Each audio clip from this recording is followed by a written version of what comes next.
Kemudian kan ini ada satu hal juga yang mungkin mengejutkan ya ketika krisis itu, lalu pada Mei 98 Pak Harto mengundurkan diri dan secara konstitusional Pak Habibie menggantikan.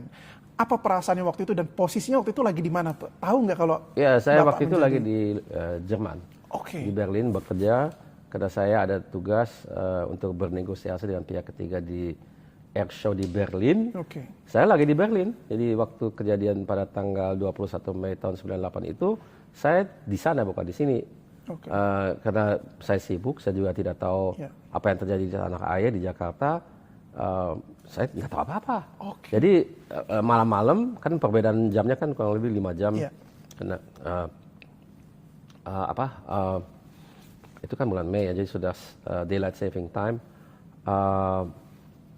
Waktu kejadian saya masih tidur. Jadi bapak telepon saya, dia bilang, Ham, kalau kamu bangun langsung nyalakan TV ya. Saya nyalakan TV, saya bilang, wah pas gitu ya. Dan bapak lagi disumpah waktu itu ya di Istana Negara. Dan apa namanya, saya tahu, saya harus langsung pulang. Jadi saya pamit dari saya punya counterpart atau orang yang saya melakukan negosiasinya, pamit langsung terbang balik ke Indonesia.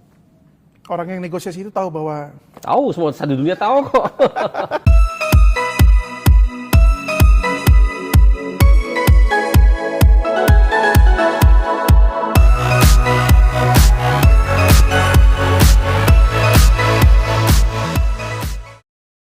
Hari ini saya mendapat kesempatan khusus untuk dapat berbincang, berdialog, dan juga mungkin banyak ingin mendapatkan insights baru pastinya mengenai dunia penerbangan, mengenai industri penerbangan di Indonesia. Lalu juga mungkin yang terpenting adalah nilai-nilai yang diturunkan dari seorang B.J. Habibie juga mungkin. Dan beliau adalah Bapak Ilham Akbar Habibie. Selamat pagi, Pak. Selamat pagi, Zio. Terima kasih atas waktunya, kesempatannya sungguh indah dapat bertemu dengan Bapak pada hari ini. Apa kabar hari ini, Pak? Segar. Oke.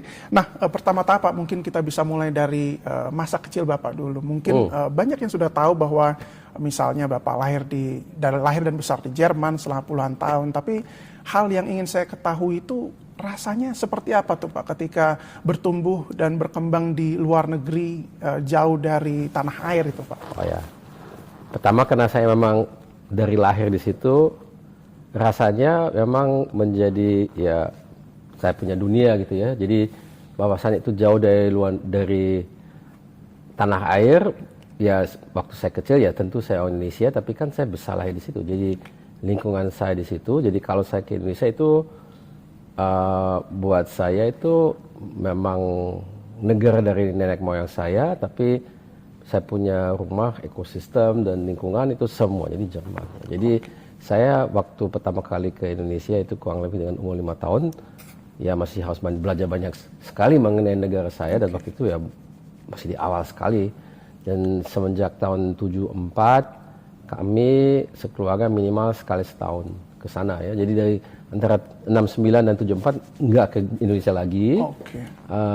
Hanya 74 mulai lebih sering, apalagi mulai 78 Pak Habibie diminta dan memang menjadi menteri. Jadi Pak Habibie sepenuhnya pindah ke Indonesia.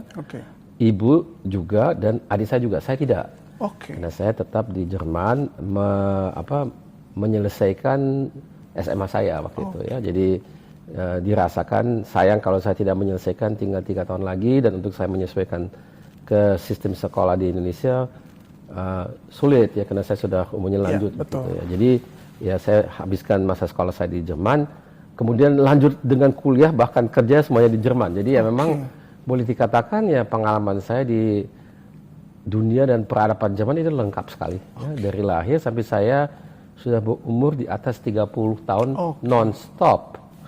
Dan tentu saya datang ke Indonesia tiap tahun minimal sekali dari tahun 74 ke atas. Tapi ya sekali, 2 kali, kadang jarang, tapi 3 kali setahun. Karena orang tua kan sudah tinggal di sini, jadi saya menjenguk orang tua. Tapi saya baru merasakan bagaimana menjadi warga yang menetap di Indonesia mulai tahun 96. Di mana saya sudah berumur 33 tahun. Oke. Jadi ya begitulah. Jadi yang tadi disebut bagaimana perasaan jauh dari tanah air, ya memang tanah air itu saya belum begitu kenal. Oke, betul. Jadi saya belajar dulu tanah air itu apa, dan itu mungkin di awal lebih dari segi seorang yang datang sekali 2 kali setahun ke Indonesia, lebih dalam hubungan liburan, tapi tidak ada pengalaman sekolah atau bahkan kerja. Jadi waktu saya pulang ke Indonesia dengan umur 33 tahun, saya kerja. Jadi disitulah mulai adanya pengalaman sebagai orang yang menetap di Indonesia, dan pengalaman saya langsung mulai dengan dunia kerja. Oke. Saya tidak pernah kuliah dan sekolah. Tidak kuliah di Indonesia? Tidak pernah. Sekolah pun tidak pernah. Berarti setelah 33 tahun ya, Ya. kembali ke Indonesia tahun 96, lalu melanjutkan bekerja. Bekerja di sini. Melihat ada perbedaan yang sangat mencolok nggak Pak dari ekosistem dan lingkungannya? Oh, banyak sekali. Gitu ya? Contohnya apa tuh Pak yang paling Contohnya mencolok? komunikasi. Oke. Betapa susahnya di Indonesia untuk kita bicara dengan orang, cara kita menyambut yang bersangkutan. Mau pakai Pak, Mas, Anda, atau langsung dengan nama, panggilan, atau bagaimana, itu satu seni tersendiri buat saya. Oke. Sulit sekali buat saya di awal. Saya ada cerita sedikit di situ. Iya.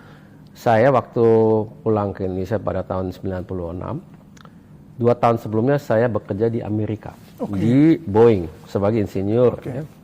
Dan di situ itu Boeing itu berada di kota Seattle, di satu wilayah di Amerika yang disebut sebagai Pacific Northwest. Karena Amerika pun budaya setempat itu berbeda-beda.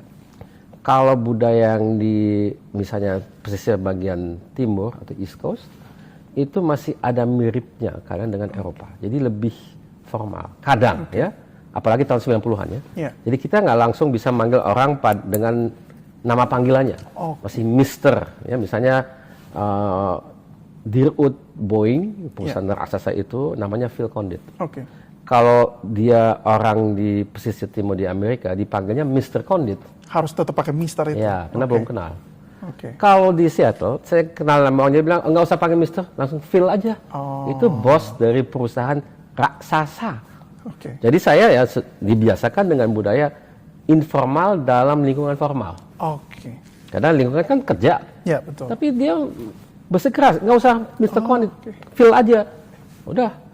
Begitu saya balik ke Indonesia, saya mau menerapkan budaya yang sama di perusahaan di mana saya bekerja. Di awal saya mulai kecil dengan tim kecil ya, baru proyek gitu ya, saya kepala proyek kecil tapi ya di awal mendapatkan pengalaman mungkin anak buah saya 10 kali. Kemudian saya mau menerapkan budaya yang sama dengan orang-orang yang mungkin seumur atau lebih muda daripada saya. Saya nggak usah panggil saya Pak Ilham atau Mas Ilham atau Pak Habibie, Ilham aja untuk semuanya. Mereka diam aja. Terus saya bilang, kenapa diam? Boleh nggak kita panggil Pak atau Mas? Kita nggak enak gitu ya.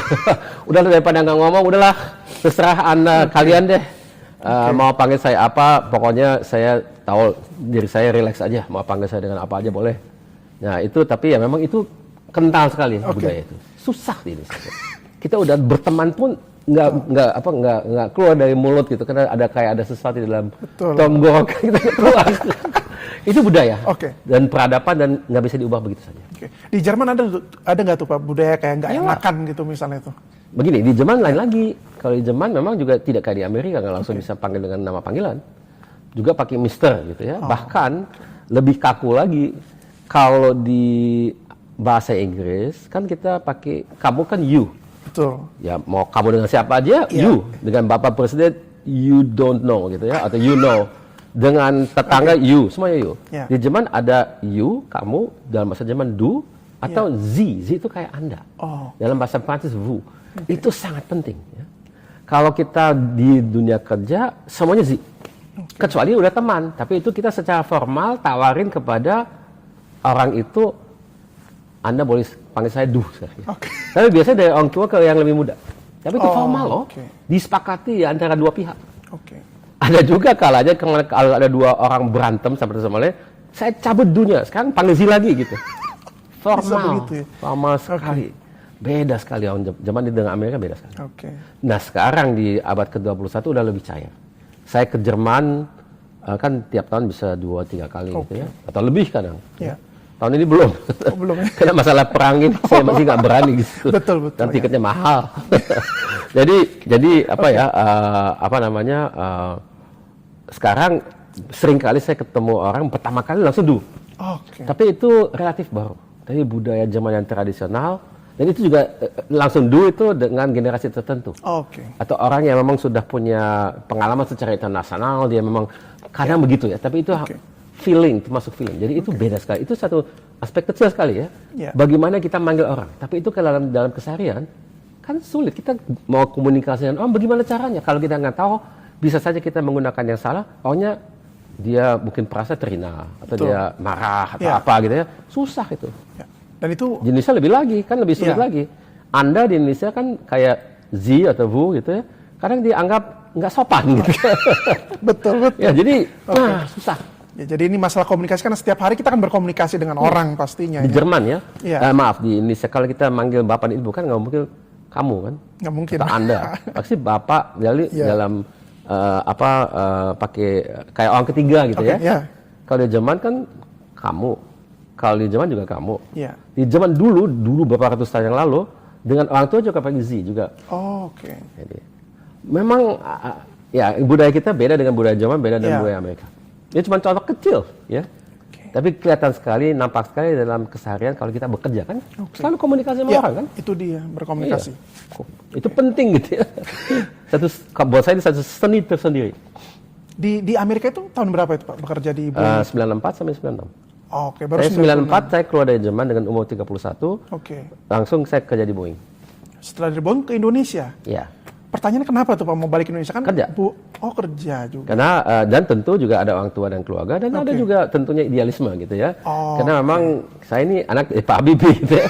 Pak Habibie dari kecil sudah bilang, Ham kalau kamu sudah siap pulanglah ke Indonesia untuk membantu membangun negara dan bangsa. Iya. Ya, jadi dari kecil sudah diindoktrinasi. Tapi memang semangat itu kan tidak jatuh dari langit, itu kan ditumbuh gitu ya. Betul. Dan kalau tidak berkenalan dengan di mana kita mau mengabdi dirinya, itu kan juga aneh gitu ya. Jadi itu satu proses pendekatan kepada tanah air saya sendiri ya. Dari tahun 74 atau 69 tepatnya sampai dengan saya benar-benar pindah gitu ya. Jadi proses sampai 30 tahun. 30 tahunan lah ya. Oke. Nah, tadi kan tahun 78 Pak Habibie ya diangkat sebagai Menteri Riset Teknologi oleh Pak Harto, lalu posisinya kan Bapak masih ada di Jerman. Masih SMA. Nah, ada perasaan yang berbeda nggak sih Pak sebagai seorang anak menteri gitu kayak di Indonesia sekarang ini kan kita melihat. Saya tidak merasakan itu karena saya tidak hidup di sini kan. Saya sama sekali nol besar karena saya di Jerman, dunia saya di situ, teman-teman saya di situ. Bahkan mohon maaf tapi dulu saya di Jerman waktu saya sekolah nggak ada satupun teman orang Indonesia. Karena nggak ada orangnya. Siapa? Di sekolah saya orang Asia paling ada 1-2 orang lainnya Asia. Kalau yang lain semua bule. Jadi saya pulang ke sini ya saya ketemu sama saudara, sama teman paling anak-anak dari teman bapak dan ibu. Itu teman saya juga. Tapi kan nggak punya teman lain. Cuman itu aja. Gitu. Sendiri aja di sana berarti ya? Saya sendiri. In the coast dengan keluarga Jerman. Jerman lagi. Mirip Pak Habibie dulu ya, pas datang ke Jerman lalu kan tinggal di. Bedanya gitu. Bedanya bapak datang ke Jerman sudah umur 18 ke atas kan. Iya betul. Jadi dia tinggal sendiri di asrama mahasiswa. Kalau saya kan masih di bawah umur. 18, jadi nggak boleh sendiri, jadi masih harus dengan keluarga. Kan masih umurnya 15. Iya betul. Dan masih SMA gitu ya, jadi bapak udah kuliah. Dan pas bapak dulu kayaknya ada rekan Indonesia ya? Dan bedanya bapak kan besar lahir di Indonesia. Ya itu dia. 18 tahun pertama bapak ya di Indonesia, kalau saya tidak. Itu perbedaan utamanya itu sepertinya. Itu perbedaan sangat besar. Iya. Oke. Nah, yang masih menjadi pertanyaan bagi saya adalah sudah kerja di Boeing ya, dengan saya yakin prestisnya jauh lebih besar lah. Lalu kembali ke Indonesia dengan tadi seperti Bapak mengatakan membuat tim kecil dulu dengan anak buahnya hanya 10. Seperti apa dinamika pada saat itu, Pak? Nah, begini, kita harus membayangkan kalau kita putar roda waktu kembali ke tahun 90-an. Indonesia pada tahun 90-an lagi dalam puncak PD-nya, percaya dirinya mau membuat industri teknologi tinggi. Karena kita baru melihat suksesnya tahun 95 penerbangan perdana dari N250 di Bandung pada tanggal 10 Agustus tahun 95, di mana kita sudah punya komitmen pesawat itu mau kita tuntaskan dari segi sertifikasi dan akan ditambahkan dalam jumlah banyak di Indonesia dan juga di mancanegara. Itu posisinya pada tahun 95. 96 tentunya saya pulang ke Indonesia untuk menjadi bagian daripada pemwujudan impian Indonesia itu. Kita visi ya, visi kita mau menjadi negara maju dengan kita fokus juga pada industri canggih atau teknologi tinggi. Dan sudah ada buktinya. Dan itu bukan saja dipercaya oleh negara dan bangsa kita. Dari luar negeri pun sudah percaya itu. Boeing kan terus dia mau membuat mitra dia di Asia Tenggara, Asia Pasifik. Jadi waktu itu Cina belum kelihatan. Kita di atas Cina waktu itu. Cina masih jauh di bawah kita. Tahun 90-an ya. Tahun 90-an. Kita lihat kan pembukaan atau Cina dibuka oleh Deng Xiaoping itu kan setelah Tiananmen gitu ya, baru mulai. Jadi mereka masih di awal. Jadi kita itu kalau tidak ada perubahan dari segi trajektori atau perjalanan kita yang disebabkan oleh adanya Krisman pada tahun 1899, mungkin kita sekarang sudah pokoknya ya pasti jauh lebih maju daripada sekarang. Industri kita udah berkembang, kita udah punya produk-produk dalam negeri yang kita gunakan dan bahkan diekspor kemana-mana. Pasti begitu. Tapi kan ya kita nggak bisa semua hal yang direncanakan bisa direalisasikan. Ya, karena memang ada hal-hal yang lain terjadi gitu ya. Maka itu dalam bahasa it's never a straight line kan, nggak mungkin. Pasti ada gonjang-ganjingnya, pasti ada ya di negara manapun ya. Jadi Cina pun juga mengalami itu, semua negara begitu. Jadi kalau kita anggap itu otomatis gitu hanya tarik garis lurus aja itu tidak mungkin. Itu bermimpi menurut saya. Dunia tidak seperti itu. Nah kalau tadi misalnya Bapak sudah sampaikan bahwa puluhan tahun di Jerman, lalu pulang tahun 96, itu pun dari tahun 74 hanya setahun sekali mungkin ya kembali. Ya kadang-kadang dua lah. Kadang-kadang dua kali setahun. Nah bagaimana kemudian membangun hubungan dengan keluarga, khususnya dengan Bapak dan Ibu, dan ada nggak sih Pak satu nilai yang paling Bapak ingat dan Bapak pegang selama kuliah, bekerja, studi dari Bapak atau Ibu? Kalau itu kan dikatakan oleh Mas Zio itu bapak atau ibu. Itu mereka berdua itu dampak kepada saya berbeda. Kalau ibu itu lebih operasional. Saya ini dididik oleh ibu untuk bisa mandiri. Mandiri dalam arti kata menyeluruh gitu ya. Saya bisa menjalankan rumah tangga saya sendiri, nggak perlu pembantu. Apapun saya bisa lakukan. Mau dari nyuci, setrika, ngepel lantai, membersihkan kamar mandi, apa saja. Karena saya dididik untuk itu. Karena dulu, Mas Zio harus bayangkan, kita di Jerman dulu belum tentu ada pembantu. Kadang ada, tapi sering tidak ada. Karena para pembantu kita itu nggak betah di situ. Jadi dia datang, setelah setahun mau pulang. Ya nggak bisa. Jadi akhirnya kita memutuskan ya udahlah, lebih repot mempunyai pembantu daripada nggak punya pembantu. Karena akhirnya kita lebih banyak ngurusin mereka daripada bantu kita. Jadi tambah masalah. Ya udahlah nggak usah. Jadi kita sendiri yang tangani. Jadi ibu itu kita kalau misalnya buat kue, kenal Black Forest nggak? Tahu Black Forest yang cake dari Jerman. Black Forest itu. Dari Jerman itu ya? Itu adalah hutan di Jerman ya. Black Forest di bagian selatan, bagian baratnya gitu, hampir Perancis di perbatasan ke Perancis itu. Nah, ibu itu ngajarin saya buat Black Forest. Saya bisa. Tapi ya sekarang mungkin udah lama tidak, tapi saya masih ingat kok gimana cara resepnya buatnya. Masih ada tuh. Resepnya ibu itu lebih enak dari Black Forest yang kita bisa beli di toko. Enak banget. Karena gini, itu kan ada lapisan cherry kan? Cherry. Kita buat sendiri cherry itu. Tapi kalau ibu buat agak tebal, di sini kan agak tipis karena memang menghemat kali ya. Faktor kos. Kalau ibu buatnya tebal karena kan untuk konsumsi sendiri. Enak banget. Waduh. Kangen sih sama Black Forest ibu. Kapan-kapan mesti buat lagi. Atau kita buat kue sus. Kan enggak. Kue sus. Mana ada toko yang jualan kue sus. Kue sus atau kue bolu gitu. Di Jerman nggak ada. Ya kita buat sendiri lah. Atau jus. Ibu tuh buat jus. Bapak tahun 71 beli tanah di pedesaan di situ murah sekali. Itu hutan masih saya ingat. Terus kita petik beri-beri di hutan, dibawa ke rumah. Ibu masak itu dijadikan jus. Enak sekali. Dan sehat. Karena itu peranan ibu. Ibu itu mengajari saya gimana kita hidup secara mandiri dan operasionalnya bagaimana. Kalau Bapak itu lebih ke prinsip hidup besar. Karena Bapak kan, tapi Bapak juga ajak saya ke dunianya. Sering kali. Jadi kadang diajak ke kantor, pabrik, bahkan ke air show untuk memperlihatkan saya, oh Ham, ini dunia penerbangan seperti ini.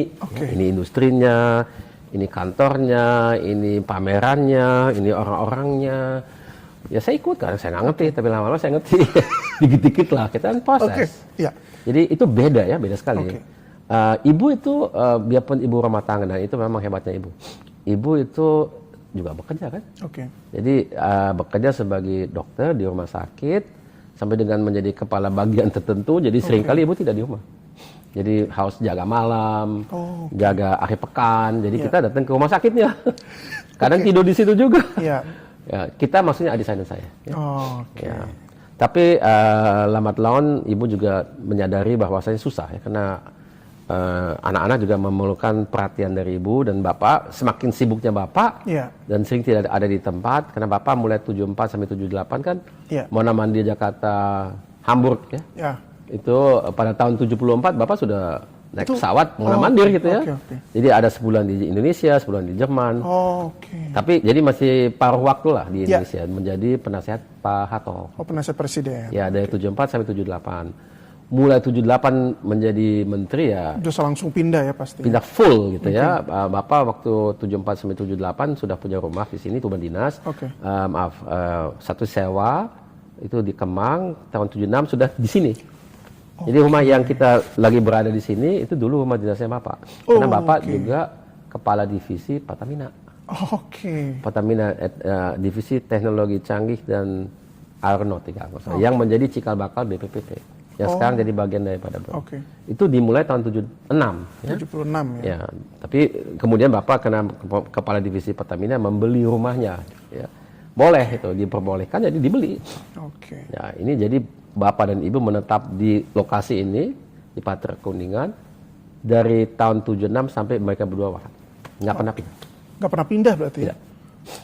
Mau menjabat sebagai menteri kan ada rumah dinas, tidak pindah. Papres tidak pindah. Presiden tidak pindah. Di sini terus saja. Nah, ngomong-ngomong menjadi menteri tahun 78, lalu kemudian kan ini ada satu hal juga yang mungkin mengejutkan ya, ketika krisis itu, lalu pada Mei 98 Pak Harto mengundurkan diri dan secara konstitusional Pak Habibie menggantikan. Apa perasaannya waktu itu dan posisinya waktu itu lagi di mana? Tahu nggak kalau? Ya, saya waktu itu lagi di Jerman, di Berlin bekerja, karena saya ada tugas untuk bernegosiasi dengan pihak ketiga di air show di Berlin. Saya lagi di Berlin, jadi waktu kejadian pada tanggal 21 Mei tahun 98 itu, saya di sana bukan di sini. Karena saya sibuk, saya juga tidak tahu apa yang terjadi di tanah air di Jakarta. Saya nggak tahu apa-apa. Jadi malam-malam kan perbedaan jamnya kan kurang lebih 5 jam. Karena itu kan bulan Mei ya, jadi sudah daylight saving time. Waktu kejadian saya masih tidur. Jadi Bapak telepon saya, dia bilang, Ham, kalau kamu bangun langsung nyalakan TV ya. Saya nyalakan TV, saya lihat, wah pas gitu ya. Dan Bapak lagi disumpah waktu itu ya di Istana Negara. Dan apa namanya, saya tahu, saya harus langsung pulang. Jadi saya pamit dari saya punya counterpart atau orang yang saya melakukan negosiasinya, pamit langsung terbang balik ke Indonesia. Orang yang negosiasi itu tahu bahwa? Tahu, semua satu dunia tahu kok. Apalagi dunia penerbangan, mereka kan bangga sekali. Wah, ini ada orang aeronautika jadi presiden. Mana ada? Di Indonesia pertama itu ya. Di dunia nggak banyak. Coba lihat siapa dari kepala negara punya latar belakang aeronautika, bahkan engineer. Engineer mungkin lebih banyak ya. Tapi kalau engineer misalnya Margaret Thatcher, tahu kan dari Inggris. Beliau itu engineer kimia. Tapi secara spesifik yang di bidang dirgantara dan... Kalau dirgantara saya cari dulu, mungkin tidak pernah ada. Tapi saya nggak yakin ya. Harus kita riset dulu. Tapi jarang, dan waktu itu kan satu dunia penerbangan tahu gitu ya. Jadi mereka sangat excited. Nah, ngomong-ngomong soal dirgantara Pak, ini sebagai bagian terakhir. Apa yang membuat Bapak tertarik di dunia dirgantara itu, dunia penerbangan, dan apakah mungkin ketertarikan itu muncul karena mungkin tadi seperti Bapak ceritakan sebelumnya diperkenalkan oleh Bapak, inilah dunia penerbangan seperti ini. Itu benar, itu satu hal penting. pernah ada diskusi antara Bapak dan saya waktu saya mungkin umur 16-17. Karena waktu itu saya juga tertarik dengan dunia fisika murni. Oke. Dan saya ada dua bidang yang saya sangat gemari, yaitu adalah astrofisika, jadi fisika terkait dengan bintang-bintang dan bulan dan planet dan sebagainya. Dan kemudian juga fisika partikel, jadi yang sangat kecil, sangat kecil atau yang sangat besar. Dan yang ketiga adalah aeronautika atau aerospace, jadi jangan termasuk dengan angkasa ya, luar angkasa. Saya sampaikan ke Bapak, Pak, saya ini tertarik dengan bidang itu. Bagaimana mohon Bapak? Dia bilang, begini, kalau kamu mau balik ke Indonesia, kalau bidang fisika murni itu susah untuk kamu bisa berkembang di Indonesia di bidang itu karena kita belum punya fokus kemampuan dan juga fasilitas yang memadai untuk bisa benar-benar menjadi sesuatu di bidang itu. Bisa saja tapi sulit sekali. Kalau kita bicara mengenai aeronautika, ya memang kita mau bangun industrinya. Nah, jadi alangkah baiknya Ilham memilih bidang aeronautika atau aerospace gitu ya. Ya oleh karena itu saya memilih itu. Tapi sebetulnya ketertarikan saya pada bidang itu kan memang dimulai dengan Bapak dari kecil sudah memperkenalkan saya dan adik saya juga pada dunia itu. Itu kan pelan-pelan gitu ya. Jadi tanpa paksa. Enggak masuk situ aja lah gitu, enggak ya? Ya, mungkin diberikan ada ajakan, ada motivasi ya, ada dorongan tapi tidak paksa. Itu benar-benar dari keinginan misalnya sendiri. adik saya kan juga sama dengan saya, tapi akhirnya dia tidak mau. Tapi dia tetap insinyur, tapi dia insinyur sipil. Bukan insinyur pesawat terbang. Tidak di aeronautika berarti tidak. Ya? Terakhir Pak, apakah ada harapan ke depannya terkait dunia industri penerbangan kita? Karena yang terakhir saya dengar juga kan yang R80 itu tidak jadi proyek strategis nasional ya, di stop. Nah, harapan ke depannya ini seperti apa? Tidak dilanjutkan sebagai proyek ya? strategis nasional, karena pernah mengalami status proyek strategis nasional, tapi pada tahun 2019 memang tidak dilanjutkan dengan status itu. Baik, saya kira pada umumnya harapan saya adalah Indonesia benar-benar mendorong dan komitmen dan konsekuen mendorong industri pada umumnya. Industri kan banyak sekali segmen sektor yang ada. Tentu kalau kita mau menjadi negara maju, industri yang agak kompleks, punya ada teknologi tinggi dan canggih itu pasti akan ada di Indonesia. Ya harapan saya tentunya satu industri dari itu adalah di industri pesawat terbang. Ya. Tapi ada juga yang lain ya, yang kita sudah lihat sekarang, kita serius, ya insya Allah mudah-mudahan begitu, membuat mobil nasional. Kan sudah ya Pak Presiden, saya pernah mendengar sendiri dari beliau di presentasi depan ratusan orang, bahwasanya ya rencananya pada akhir tahun 2028 kita sudah lihat produk pertamanya, sudah bisa kita beli. Itu lebih untuk sedan ya, sedan ada dua versi, ada yang sedan, ada yang kayak SUV. Minibus gitu. Atau SUV, minibus ya? kayak Kijang gitu. Ya. Yang satu kayak Kijang, yang kedua yang lebih kayak sedan gitu ya. Nah dua itu tapi electric vehicle. Itu satu, itu kan kompleks ya. Dan bukan saja, orang kan bisa katakan kan sudah ada. Tapi kan bukan kita punya. Bukan produk kita. Ya kita membuatnya, kita pabriknya, bengkelnya. Tapi kita bukan otaknya gitu. Tidak membuat, bukan desain kita. Itu bukan satu hal yang sepele ya. Karena kalau kita yang punya produknya, kita menentukan strateginya. Kita mendapatkan nilai tambah yang maksimal. Karena kita mendesainnya. Jadi itu perbedaan nilai tambah, tahu kan artinya. Itu kalau kita membuat sesuatu, misalnya Bapak selalu mengajari saya contoh nilai tambah dengan cerita ini. Ada dua mobil, satu itu Kijang katakanlah, satu itu Mercy. Berat mobil itu sama, katakanlah 1000 kg, 1 ton. Yang mana yang lebih mahal? Kita bisa jawab ya, Mercy pasti ya, karena lebih canggih ya. Sekarang dua-duanya tabrakan, total rusak. Dia dijual per kilo. Yang mana yang lebih mahal? Sama. Karena dijualnya apa? Ya bahan pasokan. Baja, plastik, kaca, dan lain-lain, aluminium gitu ya.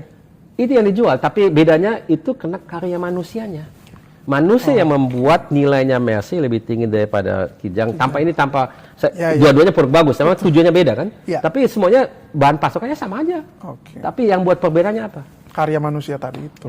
Dan yang buat itu yang dapat nilai maksimalnya siapa? Yang menciptakannya, bukan yang membuatnya. Oh, Kalau pabrik dia dapat pasti hanya ongkos plus sekian gitu ya. Oke. Tapi kalau kita membuat produknya sesuai dengan ciptaan kita dan pikiran dan Ya. desain kita ya berapapun bisa kita nagih sesuai dengan pasar. oke. Maaf, Ya. maaf ya. Jadi itulah perbedaannya. Dan penting juga yang tadi saya sampaikan. Kita ini banyak pabrik di sini. Kalau satu ketika dia bilang, oh kita nggak lihat Indonesia layak lagi karena terlalu mahal, dia bisa cabut aja. Betul. Kan hak dia, bukan kita. Ada ketergantungan juga berarti di Nah situ. itu, dan juga penting juga ini jangan kita lupakan itu. Banyak, oh ya, nanti aja saya lagi sibuk. Ya.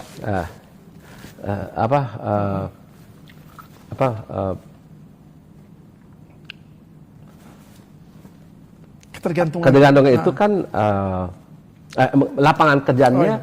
Kalau kita tidak membuatnya itu, misalnya banyak orang yang mau bekerja di bidang itu. Oke. Sekarang kan di Indonesia lapangan pekerjaan kalau kita mau mendesain sesuatu, bukan desain dari segi bentuk, maksudnya juga Ya. dari segi engineering, kan nggak banyak. Jadi banyak orang kita yang pindah-pindah itu semua keluar negeri. Boeing itu berapa ratus orang kita, Airbus berapa ratus. Di beberapa airline banyak. Karena di kita di negara kita sendiri lapangan kerjaan di bidang itu nggak banyak. Dan itu bagian penting daripada masyarakat kita, orang yang punya kemampuan tertentu yang menjadi bagian daripada kelas menengah yang bekerja di bidang itu. Oke. Nah itu menurut saya penting sekali. Jadi industri itu penting. Ya, kalau saya kasih gambar besarnya, industri itu pada tahun 90-an di mana saya pulang ke Indonesia, dia memberikan kontribusi lebih dari 25% daripada PDB kita. Oke. Pertumbuhan PDB kita lebih dari 8% waktu itu, kurang lebih 8%. Ya. Sekarang industrinya kurang lebih 19%. Dan pertumbuhan kita ya jarang di atas 6%, mungkin 5, bahkan kadang di bawah 5. Karena memang industri itu tidak ada. Ya. Itu menurut saya alasan utamanya. Karena dengan industri itu banyak lapangan pekerjaan yang ada, banyak orang yang sekarang kan kelas menengah kita kan merucut dari semula 23%, sekarang 18%. Itu kurang lebih 10 juta orang dia pamit dari kelas menengah. Jadi orang yang hampir kelas menengah. Tapi dia tidak, secara statistik tidak masuk kelas menengah lagi. Nah ini buat kita sebagai negara penting sekali. Jadi harapan saya ke depan, industri pada umumnya dia lebih kuat, lebih maju, dan kita lebih berani membuat industri-industri yang memang kompleks. Tadi kan saya sebut otomotif, yang sudah ada juga adalah untuk aeronautika. Yang kelihatan juga saat ini kan mau ke semiconductor. Itu harus kita seriuskan. Jangan hanya sebagai semboyan aja terus follow up-nya ece-ece gitu, jangan. Harus full, gitu ya, komitmen. Dan harus dikasih anggaran. Itu sama pentingnya dengan anggaran lain menurut saya. Karena itu masa depan kita. Jadi keteradaan industri ini akan juga membuka lapangan pekerjaan baru, tapi juga memastikan bahwa industri kedepannya berjalan dengan baik mungkin ya Pak. Iya. Oke, terima kasih banyak Pak Ilham Akbar Habibie atas waktunya, kesempatannya dan terima kasih insights-nya.